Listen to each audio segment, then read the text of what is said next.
नमस्कार, मैं ब्रिजेश वर्मा स्वागत करता हूं आपको अपने चैनल पे। तो आज हम लोग जानते हैं व्हाट्सएप के बिजनेस मॉडल को। और ये एक फ्री मैसेजिंग ऐप है। इस पे ना तो कोई एडवर्टाइजमेंट होती है, ना तो ये कोई बिजनेस को प्रमोट करता है। फिर व्हाट्सएप अपनी कंपनी को रन करने के लिए रेवेन्यू कहां से जनरेट करता है और इन्वेस्टर इस ऐप पे क्यों इन्वेस्ट कर रहे हैं जब उनको कोई आउटकम नहीं मिल रहा है। चलिए जानते हैं व्हाट्सएप के बिजनेस मॉडल के बारे में। 2009 में ब्रेन एक्टन और जॉन काम के द्वारा इस ऐप को इन्वेंट किया गया था।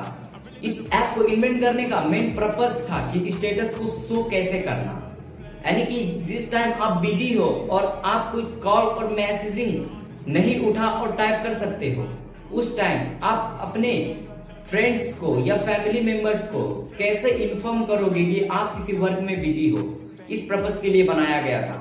फिर लेटरली 2011 में ये देखने को मिला कि इस ऐप को सिर्फ ना कि स्टेटस शो करने के लिए लोग एक मैसेजिंग ऐप की तरह भी यूज करना स्टार्ट कर दिया। फिर इसके फाउंडर ने इस ऐप को एक मैसेजिंग ऐप में कन्वर्ट करने की डिसीजन बनाई।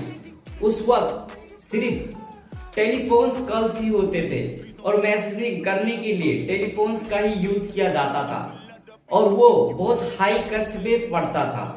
इसीलिए उस वक्त ये ऐप बहुत हाई में आया और बहुत जल्दी से तरक्की करने लगा, जिस कारण इन्वेस्टर इस पे इन्वेस्ट करने लगे। फिर क्या, उनको रेवेन्यू जनरेट करना था इस ऐप के थ्रू, ताकि उनकी इन्वेस्ट एक प्रॉफिटेबल बिजनेस की तरह ग्रो कर सके।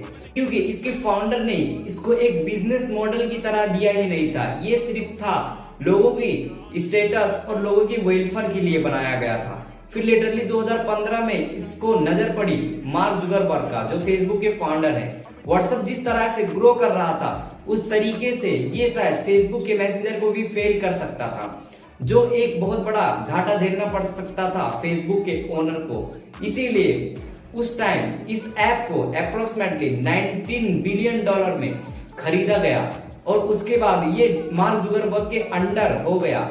फिर इसको मार्क जुकरबर्ग हैंडल करने लगे और इसको एक बिजनेस मॉडल में लाने के लिए पहले इसके स्टेटस के शो करने से पहले यहाँ पे एक एडवर्टाइजमेंट शो करने की बात आई, वो ना हो सकी। फिर व्हाट्सएप ने प्लान किया कि इसके एक बिजनेस वर्जन को लॉन्च करे। वहां पे हम लोग डिफरेंट बिजनेस को एक मैसेजिंग ऐप के थ्रू प्रमोट करके यहाँ से रेवेन्यू जनरेट किया जाए।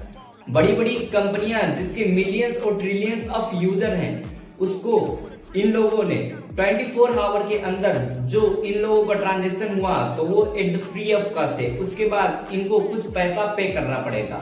ये है कुछ बिजनेस मॉडल जहां से अपना रेवेन्यू व्हाट्सएप जनरेट करता है और जितनी कंपनियां ग्रो होंगी और वो बिजनेस अपनी व्हाट्सएप के थ्रू प्रमोट करेंगी, उतना ही प्रॉफिट होगा व्हाट्सएप पे।